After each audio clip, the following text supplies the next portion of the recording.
Hello everyone, কি অবস্থা সবার? আশা করি সবাই ভালো আছেন। তো আজকে আমরা যে মুভিটা এক্সপ্লেন করব সেটা হচ্ছে ইওর নেম। আর এই মুভি সম্পর্কে যদি আমার এক্সপিরিয়েন্সের কথা বলি তাহলে আমি বলবো যে আমি এই মুভির পুরো ফ্যান হয়ে গেছি। আর আমি গ্যারান্টি দিয়ে বলতে পারি এই ভিডিওটা দেখার পরে তুমি এই মুভিটা অবশ্যই দেখবে। আর বর্তমানে তোমরা চাইলে কিন্তু এই মুভিটা বাংলাতেও দেখতে পারো। তো ভিডিওর শেষে আমি এই মুভির লিঙ্কটা দিয়ে দিব। তো চলো শুরু করা যাক। মুভির শুরুতেই আমরা দেখি একটা মেয়ে ঘুম থেকে ওঠে যার নাম মিৎসুহা। ওর মনে হতে থাকে যে ও কোনো স্বপ্ন দেখেছে, কিন্তু কি স্বপ্নে দেখেছে সেটা তার মনে নেই। তারপর সে ব্রেকফাস্ট করতে যায় যেখানে তার নানি আর তার ছোট বোন ছিল। আসলে মিৎসুহার মা এই দুনিয়াতে নেই, আর তার বাবা অনেক আগেই তাদের ছেড়ে চলে গিয়েছিল, যে কিনা মন্দিরের পূজারী ছিল। আর এখন সে এই শহরের মেয়র হতে চায়। তখনই টিভিতে নিউজ আসে যে খুবই দ্রুতই এই শহরের উপর দিয়ে একটি ধূমকেতু উড়ে যাবে। এই ধূমকেতু 1200 বছরে একবার দেখা যায়। তারপর মিৎসুহা স্কুলে চলে যায়, আর যখনই সে তার নোটবুক খুলে সেখানে লেখা থাকে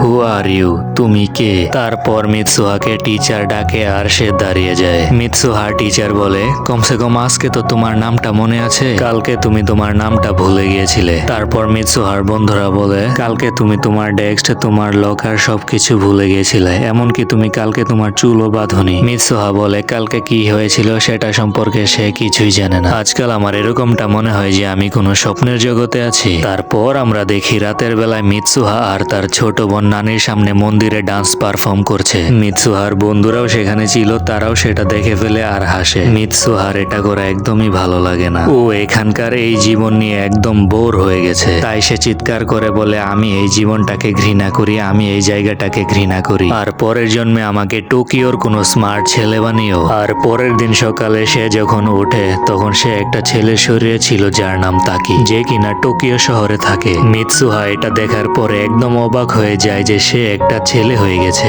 কিন্তু সে মনে করে এটা একটা স্বপ্ন হয়তো। তারপর সে স্কুলে যায় যেখানে সে কাউকেই চিনে না, কিন্তু তার বন্ধু তাকে চিনে ফেলে। তারা সবাই মিলে একটা ক্যাফেতে যায় যেখানে মিৎসুহার অনেক ভালো লাগে, কারণ গ্রামের জীবনে এইসব হয় না। তখনই মিৎসুহার মোবাইলে একটা মেসেজ আসে যে তুমি এখনো কাজে আসোনি। মিৎসুহা তখন তার বন্ধুদেরকে বলে, আমি এখন কাজে যাব। তার বন্ধুরা বলে, আচ্ছা ঠিক আছে যাও। তখন মিৎসুহা বলে, কিন্তু আমি কি কাজ করি? মিৎসুহার দুই বন্ধু এটা শোনার পর একদম অবাক হয়ে যায়। আর পরের সিনে আমরা দেখতে পাই যে তাকে আসলে একটা ওয়েটারের কাজ করছে, যেই দায়িত্বটা এখন মিৎসুহা পালন করছে। কিন্তু মিৎসুহা কোনো কাজই ভালোভাবে করতে পারছিল না, তাই তাকে তার বস অনেক বকাঝকা করছে। আর সে মনে মনে বলছে যে এই স্বপ্নটা কবে ভাঙবে। আর গাইজ, এটা ছিল ইওর নেম মুভির ফার্স্ট পার্ট। আর তোমরা যদি সেকেন্ড পার্ট চাও তাহলে অবশ্যই কমেন্ট করবে আমাকে, আমি সবার কমেন্টে রিপ্লাই দিব। তো thanks for watching and please subscribe me. দেখা হবে অন্য কোনো ভিডিওতে। ততক্ষণ পর্যন্ত আল্লাহ হাফেজ।